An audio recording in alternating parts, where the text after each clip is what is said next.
हाँ तो मेरे प्यारे बच्चों, जय हिंद। मैं डीपी सिंह आप सभी के लिए आज प्रोटॉन की खोज के बारे में बताऊंगा। आज का मेरा टॉपिक है डिस्कवरी ऑफ प्रोटॉन। क्या है? Discovery of proton. तो इस प्रोटॉन की खोज करने के लिए सबसे पहले मैंने पिछले वीडियो में आपको बताया था कैथोड किरणों की खोज और इलेक्ट्रॉन की खोज। तो जिस तरीके से कैथोड किरणों की खोज हुई उसी तरीके से सन 1886 में 1886 में गोल्डस्टीन नाम के साइंटिस्ट ने, किसने? गोल्डस्टीन नाम के साइंटिस्ट ने इसी डिस्चार्ज ट्यूब में एक क्या लिया, एक छिद्रित कैथोड लिया जिसमें क्या थी, छेद टाइप की थी। ये आप इस तरीके से भी बना सकते हैं, इस तरीके से। इसमें ये अनेक छेद टाइप के थे और बहुत ही कम प्रेशर में इन्होंने, कितना प्रेशर? 0.001 mmHg, इतने कम प्रेशर में, इतने कम दाब पर क्या किया, high voltage current 10,000 volt current क्या किया, इस विसर्जन ट्यूब में, डिस्चार्ज ट्यूब में प्रवाहित की। इसके दो टर्मिनल थे, एक आपका जो है पॉजिटिव टर्मिनल, एक आपका नेगेटिव टर्मिनल। जो पॉजिटिव टर्मिनल वो एनोड, जो नेगेटिव टर्मिनल वो कैथोड। तो एनोड की ओर से कुछ रेज ऐसी निकलती हैं जो इस कैथोड के पीछे जा करके, जो जिंक सल्फाइड की फ्लोरोसेंस की जो लेयर लगी होती है, इसके पीछे जा करके क्या करती है, हीट करती हैं और इससे हीट करके एक ग्रीन येलो कलर की रेज की चमक उत्पन्न करती है, एक शाइनिंग उत्पन्न करती है। कैसी? ग्रीन और येलो कलर की एक शाइनिंग उत्पन्न करती है, चमक उत्पन्न करती है ना। तो गोल्डस्टीन ने ये बताया इसमें कि क्या बताया कि ये सारी रेज किधर से जो है बहुत ही कम दाब पर क्या करती हैं, इस कैथोड के छिद्रों से होकर के, मतलब कैनाल से होकर के इसके पीछे जा करके, कैथोड के पीछे जा करके दीवार से क्या करती है, हिट करती हैं और ग्रीन येलो कलर की क्या करती है, शाइन उत्पन्न करती है, चमक उत्पन्न करती हैं। समझ गए? तो इन रेज को इन्होंने क्या नाम दिया, कैनाल रेज। क्या नाम दिया इन्होंने? Canal raise. कैनाल रेज, जिन्हें हम क्या बोलते हैं, कैनाल किरणें भी बोलते हैं। कैनाल किरणें। मेरे बच्चों नोट्स अपने आप बनाइए। बहुत से बच्चों की शिकायत है कि वो कहते हैं हिंदी में नहीं पढ़ाती, है ना। तो अरे हिंदी में तो मेरे भाई सब कुछ बोलते हैं, बात ये चीज़ जो इंग्लिश में वो तो बतानी ही पड़ेगी। तो इसमें बिल्कुल हिंदी थोड़े नहीं लिखा जाएगा। तो बात आती है कैनाल रेज, है ना, कैनाल की किरणें। कैनाल किरणें मतलब जो है इससे जाने वाली, छिद्र से होकर के निकलने वाली कैनाल रेज। ठीक है। ये सारी किरणें, अब इन्होंने क्या बताया कि ये सारी किरणें किधर, कैथोड आपका एनोड की ओर। एनोड पर कैसा है, पॉजिटिव टर्मिनल है और कैथोड कैसा है आपका, नेगेटिव टर्मिनल। ये कैथोड क्या करता है, इन रेज को अपनी ओर खींच रहा है। तो ये रेज यहाँ से निकल करके इधर की ओर जाती हैं, है ना, किधर, पॉजिटिव प्लेट से नेगेटिव प्लेट की ओर जाती हैं। अटैक किधर हो रही, नेगेटिव प्लेट की ओर। मतलब ये किधर काहे की बनी है, पॉजिटिव। तो ये कभी सभी रेज काहे कैसी होती हैं, इनका नेचर कैसा होता है, फर्स्ट नेचर कैसा होता है, पॉजिटिव, है ना। उसके बाद ये सारी जो है अगली चीज़ आती है, इनका क्या होता है, उसके बाद इन सारी रेज को, इस चीज़ का पॉजिटिव है या नेगेटिव, इसका परीक्षण करने के लिए इसको इलेक्ट्रिक फील्ड में क्या करते हैं, इसको प्लेट को डाल देते हैं, जिससे ये इसकी कौन सी प्लेट है, पॉजिटिव प्लेट, ये इसकी कौन सी प्लेट है, नेगेटिव प्लेट। तो ये सारी रेज किधर जाती हैं, इस नेगेटिव प्लेट की ओर क्या हो जाती है, डिफ्लेक्टेड हो जाती है। इधर नेगेटिव प्लेट की ओर डिफ्लेक्टेड हो जाती है, जिससे ये प्रूव हो जाता है कि ये सारी रेज कैसी हैं, जो है पॉजिटिव है ना।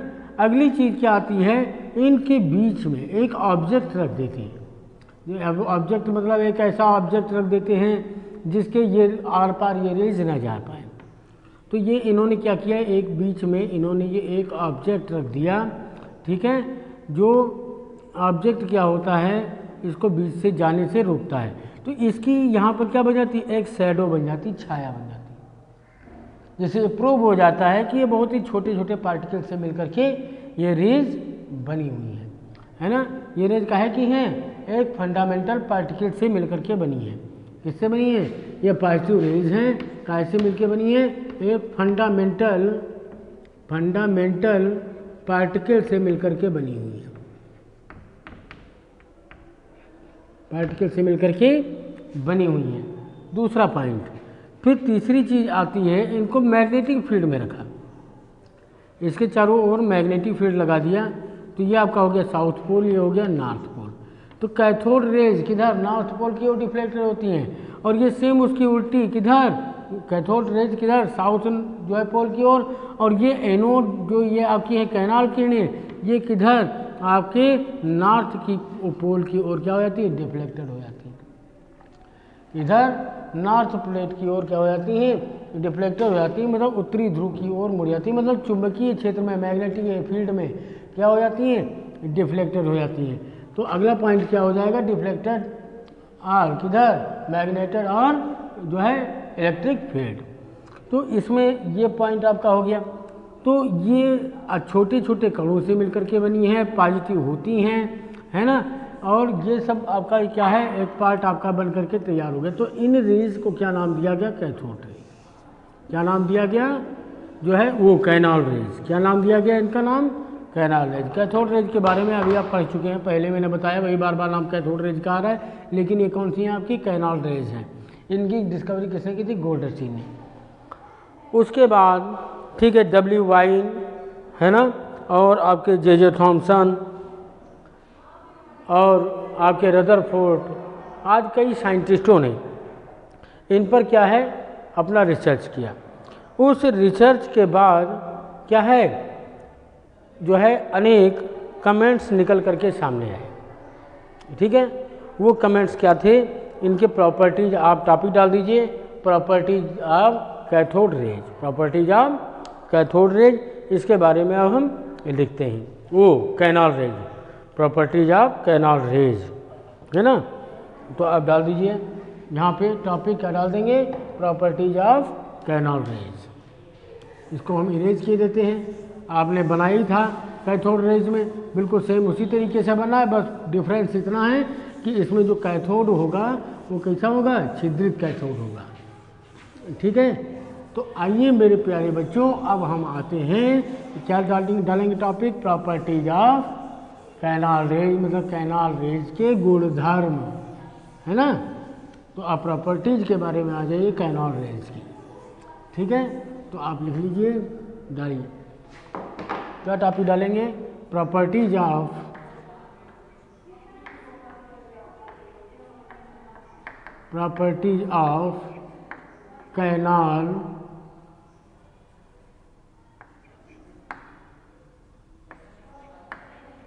Canal raise. ठीक है, ये काहे की बनी होती है, पॉजिटिव की, है ना, काहे की बनी होती है, पॉजिटिव की। तो यहाँ पर क्या लिख देंगे, दे आर पॉजिटिव। ये रेज कैसी है, फर्स्ट पॉइंट, दे आर, क्या लिख देंगे, दे आर पॉजिटिव रेज। ये कैसी हैं, आपकी धनात्मक किरणें हैं। ठीक है, ये क्या करती हैं, बिल्कुल सीधी रेखा में चलती हैं। ठीक है, तो क्या लिख देंगे, अगला पॉइंट क्या हो जाएगा आपका, दे ट्रेवल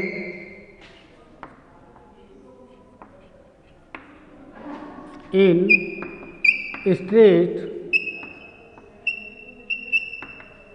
स्ट्रेट लाइन।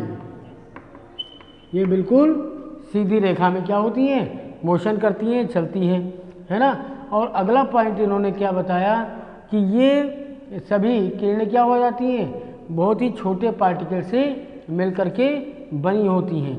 ठीक है, तो क्या लिखेंगे, द पॉजिटिव रेज, है ना, यही चीज़ कौन सी, कैनाल रेज पॉजिटिव रेज है क्योंकि पॉजिटिव है ना, तो क्या लिखेंगे, the positive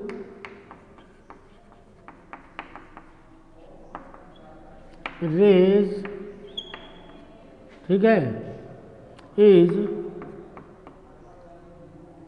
made of,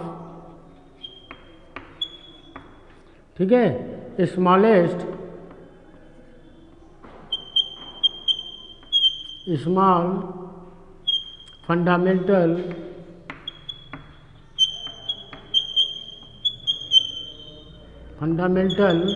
particle, fundamental particle, ठीक है। अगली चीज़ ये क्या होती है, मैग्नेटिक और इलेक्ट्रिकल फील्ड में भी क्या हो जाती है, डिफ्लेक्टेड हो जाती हैं। तो क्या लिख देंगे, दे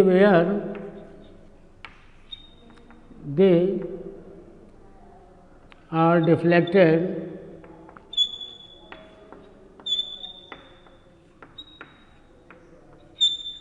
इन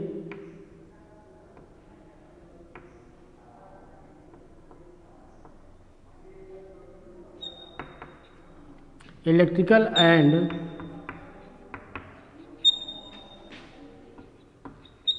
मैग्नेटिक फील्ड।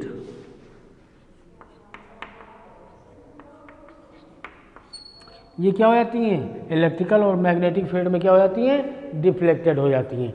तीसरी चीज़, फोटोग्राफिक प्लेट को भी क्या कर देती है, ब्लैक कर देती है, उसे भी प्रभावित कर देती हैं। तो क्या लिख देंगे, दे वेयर रिफ्लेक्टेड। अगला पॉइंट नंबर 5 क्या लिख देंगे,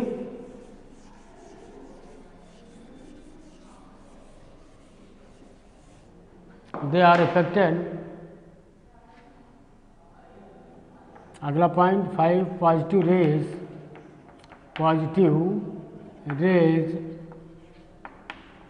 are affected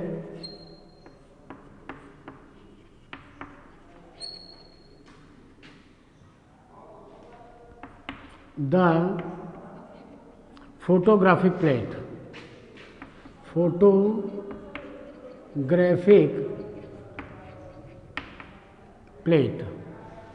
ये फोटोग्राफिक प्लेट को भी क्या कर देती हैं, उसको भी प्रभावित कर देती है, उसे ब्लैक कर देती हैं, ठीक है। ये इनके क्या है, पॉइंट है। तो इसके लिए क्या किया फिर आगे, तो ये तो आगे रिसर्च निकले जो अन्य लोगों ने, वाइन ने, रदरफोर्ड ने, ठीक है, इन कैनाल रेज पर जो अपना रिसर्च किया, वो रिसर्च के फलस्वरूप ये कैनाल रेज की पूरी प्रॉपर्टीज आपके सामने आ गई। उसके बाद, ठीक है, सर रदरफोर्ड ने क्या किया, सर रदरफोर्ड ने हाइड्रोजन गैस की, ठीक है, के लिए उन्होंने बताया, सर रदरफोर्ड ने, कि हाइड्रोजन गैस की जो पॉजिटिव रेस हैं, ठीक है, इनके कणों के लिए, इनके पार्टिकल्स के लिए E/m का मान क्या होता है, जो E/m का मान क्या होता है, सबसे हाईएस्ट होता है। क्या होता है, E/m का मान सबसे हाईएस्ट होता है। और हाइड्रोजन से प्राप्त जो पॉजिटिव रेस हैं, इनका नाम रदरफोर्ड ने प्रोटॉन रखा। इनका नाम रदरफोर्ड ने क्या रखा, प्रोटॉन रखा। तो उन्होंने क्या बताया कि जो आपकी जो डिस्चार्ज ट्यूब थी, जिस तरीके से कैथोड रेज के लिए अलग अलग इलेक्ट्रोड, अलग अलग गैस के लिए E/m का मान निकाला गया, उसी तरीके से इसमें कैनाल रेज के लिए भी जो है अलग अलग इलेक्ट्रोड मटेरियल पे और अलग अलग गैसों के लिए भी जो है डिस्चार्ज ट्यूब में E/m के मान निकाले गए, ठीक है। या E/m का मान अलग अलग प्रत्येक गैस के लिए क्या होता है, भिन्न होता है, अलग अलग होता है, डिफरेंट होता है। लेकिन कैथोड रेज में सबके लिए E/m का मान क्या होता है, समान होता है ना। और इसके लिए हर गैस के लिए E/m का मान क्या होता है, बिल्कुल एक जैसा होता है। इसका मान इलेक्ट्रोड के नेचर पे डिपेंड नहीं करता, ये चीज़ है ना। तो क्या किया, तो इन्होंने क्या बताया कि E/, ठीक है, द डिफरेंट वैल्यू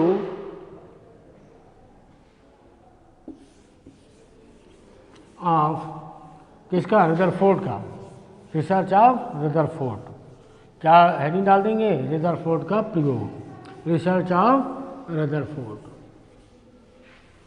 है ना। तो इस पॉजिटिव रेज के लिए रदरफोर्ड का प्रयोग।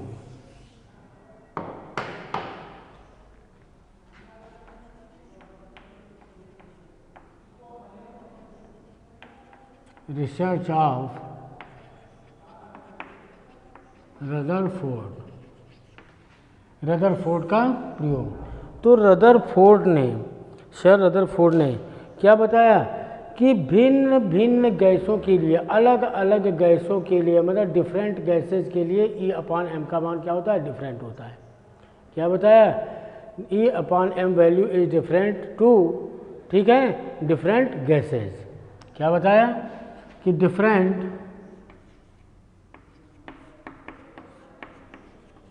Different value of E/m,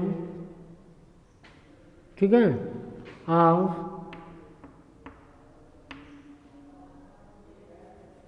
different value E/m of positive raise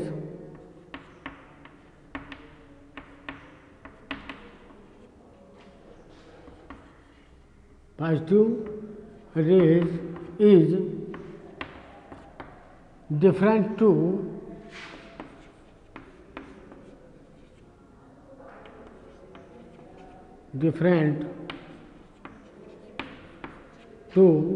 ठीक है, डिफरेंट टू डिफरेंट गैसेज, ठीक है,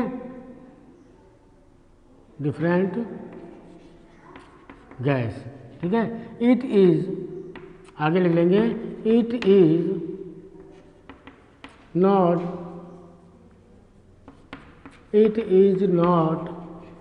डिपेंडेंट,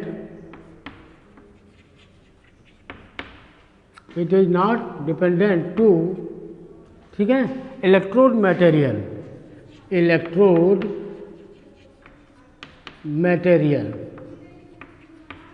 ये इलेक्ट्रोड के मटेरियल पर डिपेंड नहीं करती, लेकिन अलग अलग गैसों, ठीक है, के लिए जो पॉजिटिव रेस है, पॉजिटिव रेस की जो वैल्यू E/m की जो वैल्यू है वो क्या होती है? अलग अलग होती है, डिफरेंट होती है। ये चीज़ किसने बताई? अर्नेस्ट रदरफोर्ड ने 1922 में। कब बताई? 1922 में बताई। मेरे बच्चों ये चीज़ आप ध्यान रखना, इस चीज़ के बारे में आपको पता करना है, इस चीज़ को आप ध्यान रखना। और सारे के लिए हेल्प के लिए आप NCERT की बुक ले सकते हैं, या किधर किसी भी पब्लिकेशंस की आप बुक ले सकते हैं हेल्प के लिए, उसके लिए आपको हिंदी में पढ़ने के लिए, है ना। और जो बच्चे बाकी समझ रहे हैं वो तो उनके लिए तो ठीक है, ठीक है। बाद में हिंदी से समझने के लिए समझा तो हम रही हैं, बाद में हिंदी में लिखने के लिए आप NCERT की बुक का यूज़ कर सकते हैं, है ना, या अदर पब्लिकेशंस की बुक का यूज़ कर सकते हैं। तो अब बात आई, ठीक है, इन्होंने ये बताया कि जो हाइड्रोजन गैस है, हाइड्रोजन गैस के लिए जो है पॉजिटिव रेस, अगर जो है डिस्चार्ज ट्यूब में हाइड्रोजन गैस भरी जाए, कौन सी गैस? हाइड्रोजन गैस भरी जाए, और हाइड्रोजन गैस भरने के बाद हाई वोल्टेज करंट उसमें क्या किया जाए? प्रवाहित किया जाए। तो हाई वोल्टेज प्रवाहित करने पर जो हाइड्रोजन गैस के पॉजिटिव रेस का जो E/m की वैल्यू निकलती है, वो वैल्यू क्या होती है? सबसे अधिक होती है। क्या होती है? सबसे अधिक होती है, उच्चतम होती है। और हाइड्रोजन गैस से प्राप्त जो पॉजिटिव रेज हैं, उन रेज का नाम जो है अर्नेस्ट रदरफोर्ड ने क्या रखा? प्रोटॉन रखा। इस तरीके से प्रोटॉन्स की क्या हो गई? डिस्कवरी हुई, प्रोटॉन की खोज हुई, ठीक है। तो उन्होंने क्या बताया कि उन्होंने ये भी किया कि नाइट्रोजन गैस पे अर्नेस्ट रदरफोर्ड ने इस तरीके से भी जो है रिसर्च किया। इन्होंने क्या बताया कि अर्नेस्ट रदरफोर्ड ने यह बताया कि नाइट्रोजन गैस पर अल्फा कणों की बौछार कराने पर, बमबारी कराने पर क्या होता है? अल्फा कणों की बमबारी, नाइट्रोजन गैस पर अल्फा कणों की बमबारी से ऑक्सीजन गैस बनती है और प्रोटॉन क्या होते हैं? निकलते हैं। तो अल्फा कण में क्या होते हैं? 2 प्रोटॉन और 2 न्यूट्रॉन होते हैं, ये तो आप जानते ही हैं। तो इन्होंने क्या किया कि ये आपकी नाइट्रोजन गैस ले ली, इसका एटॉमिक नंबर कितना होता है? 7, है ना, एटॉमिक नंबर 7 और एटॉमिक मास 14। इस पर जो है अल्फा कण क्या है आपका? हीलियम नाभिक, हीलियम न्यूक्लियस क्या है? अल्फा कण है, अल्फा पार्टिकल्स है, इसको अल्फा कण बोल देते हैं। इसकी बौछार जब कराई तो क्या बनता है, ऑक्सीजन बनता है। क्या बनता है, ऑक्सीजन बनता है और आपका क्या निकलता है, प्रोटॉन। तो ऑक्सीजन आपकी क्या निकल जाएगी, यहाँ पर आपका क्या बनता है, प्रोटॉन निकलता है। तो आपका क्या बन गया यहाँ पर 8, ठीक है, O17, मतलब रेडियो एक्टिव ऑक्सीजन निकली और आपका क्या निकला 1H1, मतलब ये आपका क्या है, प्रोटियम, मतलब प्रोटॉन बना। और इस प्रोटॉन का E/m की वैल्यू क्या होती है, सबसे हाईएस्ट होती है, जो आपकी कैनाल रेज से प्राप्त हुई थी। इस तरीके से अर्नेस्ट रदरफोर्ड ने प्रोटॉन की डिस्कवरी की मेरे प्यारे बच्चों। इस तरीके से प्रोटॉन की खोज हुई। ये सारी चीज़ें आपको क्या कर लेना है, नोट कर लेना है, ठीक है। इसी तरीके से आगे क्या हुई, न्यूट्रॉन की भी खोज हुई। न्यूट्रॉन की खोज किसने की थी, सर चैडविक ने की थी। किसने की थी, सर जो है चैडविक ने की थी, है ना। चैडविक ने क्या किया, इन्होंने बेरिलियम ना परमाणु के ऊपर, बेरिलियम एटम के ऊपर इन्होंने क्या किया, अल्फा कणों की बौछार करवाई।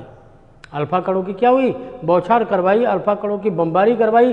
तो इनकी बमबारी करवाने पर क्या हुआ, जो बेरिलियम परमाणु था वो क्या हो गया, कार्बन परमाणु में कन्वर्ट हो गया और आपके न्यूट्रॉन्स क्या हुए, बनकर के तैयार हुए। तो कैसे बनकर तैयार हुए वो चीज़ें आप देखते हैं। तो आप टॉपिक डाल दीजिए डिस्कवरी ऑफ न्यूट्रॉन्स। क्या है, डिस्कवरी ऑफ न्यूट्रॉन्स। तो उन्होंने न्यूट्रॉन्स की डिस्कवरी कैसे की, आप देखिए। न्यूट्रॉन का मतलब बिल्कुल न्यूटर, है ना, न्यूटर न काहे में, न वो रहा जो है कोई भी काम करने में असमर्थ, ना उस पर पॉजिटिव चार्ज ना ही उस पर नेगेटिव चार्ज, मतलब वो बीच वाला रहा, ना पॉजिटिव का और ना ही नेगेटिव का, वो बीच वाले चार्ज का आ गया कौन, न्यूट्रॉन मेरे बच्चों। तो आप आइए, आप काहे की डिस्कवरी करते हैं, न्यूट्रॉन्स की। किसके साथ, सर जो है सर चैडविक के साथ। इस पर भी रदरफोर्ड ने और थॉमसन ने, सभी ने इस पर क्या किया, अपना अपना रिसर्च इन्होंने साथ ही में किया, ठीक है। तो बात आती है काहे की, जो है न्यूट्रॉन की डिस्कवरी, काहे की, न्यूट्रॉन की खोज। तो न्यूट्रॉन की खोज पर क्या किया, थॉमसन ने किया, उन्होंने चैडविक ने क्या किया। तो यहाँ पर टॉपिक डाल देंगे discovery of neutrons, discovery of neutrons. तो डिस्कवरी ऑफ न्यूट्रॉन्स में क्या किया, सर जो है इसकी डिस्कवरी किसने की थी, चैडविक ने। किसने की थी, डिस्कवरी की खोज, न्यूट्रॉन की खोज किसने की थी, चैडविक ने। कब, सन 1932 में, ठीक है, चैडविक ने, ठीक है। चैडविक ने क्या की, इसकी डिस्कवरी की सन 1932 में, ठीक है। चैडविक ने क्या किया, इन्होंने बेरिलियम परमाणु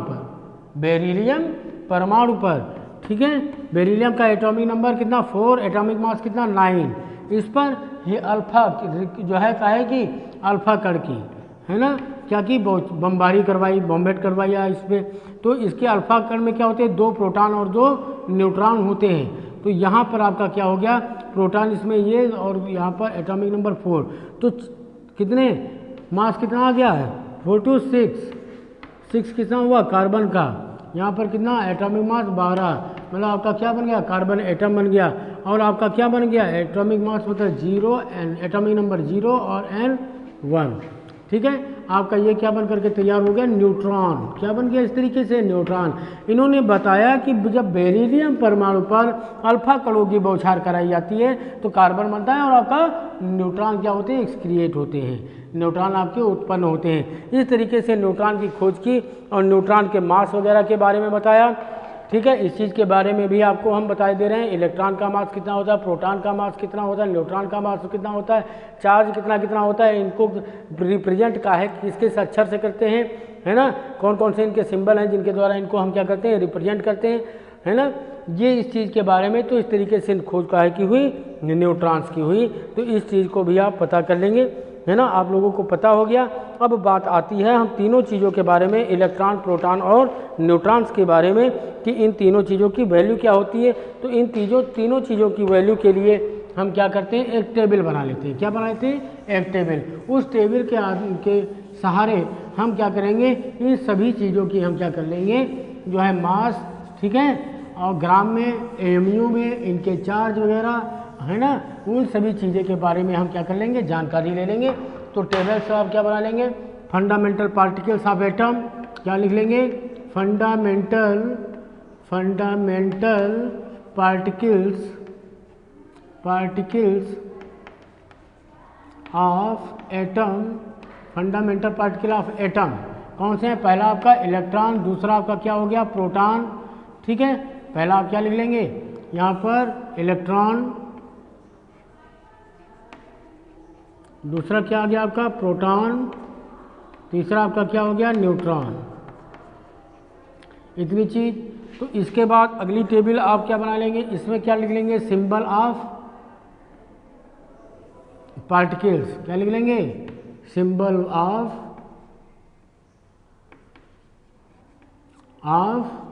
particles. Symbol of particle, electron का क्या है सिंबल इसका, ई है ना, और प्रोटॉन का सिंबल पी, और न्यूट्रॉन का सिंबल एन, ठीक है, ई पी एन, ये तीनों की क्या हो गया, सिंबल। और इन पर अगली चीज़ क्या आ जाती है, इनका जो है मास, इनका क्या आता है, मास, काहे में, एएमयू में। मास मतलब एएमयू मतलब एटॉमिक मास यूनिट, एएमयू का मतलब एटॉमिक मास यूनिट। तो इलेक्ट्रॉन का कितना होता है एएमयू में मास, 0.000 कितना होता है, 55 एएमयू, कितना होता है, 0.000, ठीक है, 55 एएमयू, ठीक है, किसका, इलेक्ट्रॉन का। और प्रोटॉन का कितना होता है, 1.00728, 1 पॉइंट कितना होता है, 00728 एएमयू, ठीक है, एटॉमिक मास यूनिट। उसके बाद न्यूट्रॉन का जो मास होता है वो प्रोटॉन के मास के क्या होता है, लगभग बराबर होता है, समतुल्य होता है। कितना आ जाता है, 1.00867, 1.00867 एएमयू, ठीक है।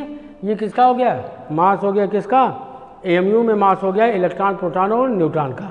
अब आते हैं इसका काहे में, इसका मास काहे में, ग्राम में, ठीक है, मास इसका काहे में, ग्राम में। ये भी टेबल बना लेंगे, मास काहे में, इसका ग्राम में। तो इसका मास इलेक्ट्रॉन का कितना होता है, 9.1095, 9.1095 इंटू 10⁻⁻28 ग्राम, ठीक है। उसके बाद इसका मास कितना होता है, इसका मास उससे ज़्यादा होता है, काहे से, इसके जो है इलेक्ट्रॉन से। कितना आ जाता है मास, 1.6726 इंटू 10⁻⁻24 ग्राम, किसका, प्रोटॉन का। उसके बाद न्यूट्रॉन का मान कितना आ जाता है, लगभग प्रोटॉन के मास के लगभग बराबर हो जाता है। कितना होता है, 1.65, ठीक है, 6750 इंटू 10⁻⁻24 ग्राम, ये इतना आ गया। इसके बाद इनकी चार्ज कितना सकता होता है, ठीक है, जितना चार्ज प्रोटॉन का उतना ही चार्ज नेगेटिव में काहे कि उसका जो प्रोटॉन का उतना ही चार्ज नेगेटिव में कितना होगा, इलेक्ट्रॉन का होगा। तो इलेक्ट्रॉन की चार्ज वैल्यू क्या होती है, नेगेटिव में, है ना। तो इसका चार्ज कितना हो जाता है, माइनस का, इसका क्या आ जाएगा, अगला पॉइंट आप डाल देंगे चार्ज का, क्या डाल देंगे, चार्ज। इसका चार्ज कितना है, पॉजिटिव में आ जाएगा, तो है ना, पॉजिटिव, वो नेगेटिव कितना आ जाएगा, 1.6 इंटू 10⁻⁻19 कूलम।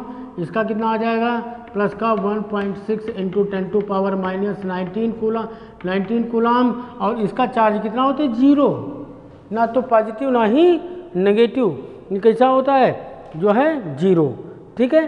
तो इस पर कितना होता है, +1 यूनिट, क्या होता है, इसका -1 यूनिट होता है चार्ज इसका, और इसका क्या होता है, जो है प्लस का 1 यूनिट होता है। और ये इसका क्या होता है आपका जो है उदासीन होता है। कैसा होता है? न्यूट्रल। कैसा हो जाता है? न्यूट्रल मतलब उदासीन होता है। तो इनकी सबकी खोज, इसकी खोज किसने की? इलेक्ट्रॉन की डिस्कवरी, यहाँ पर आप लिख लेंगे डिस्कवरी। डिस्कवरी में श्रेय इलेक्ट्रॉन का किसको मिला? जो है सर जे थॉमसन को, है ना। यहाँ पर क्या आ जाएंगे आपके? थॉमसन, ठीक है। और प्रोटॉन की डिस्कवरी किसको मिली? जो है रदरफोर्ड को, रदरफोर्ड को। और न्यूट्रॉन की डिस्कवरी किसने की? चैडविक ने। चैडविक ने कहा कि डिस्कवरी की न्यूट्रॉन की। तो ये टेबल आप बना करके तैयार कर लीजिए। इस तरीके से इलेक्ट्रॉन, प्रोटॉन और न्यूट्रॉन की खोज की। ये किसी भी एटम के क्या हैं? फंडामेंटल पार्टिकल्स हैं। ये इन फंडामेंटल पार्टिकल्स के बारे में आपको पता ही करना होगा। तो कैथोड रेज से कहा कि इलेक्ट्रॉन की खोज, और कैनाल रेज से कहा कि प्रोटॉन की खोज। और चैडविक ने क्या किया? बहुत ही जो है सूक्ष्म कण की बौछार करवाई, जिस पर कोई चार्ज नहीं था। सूक्ष्म कण पर बौछार करवाई, किस पे? बेरिलियम नाभिक पे क्या करवाई? बौछार करवाई, जिससे क्या हुआ? न्यूट्रॉन निकला।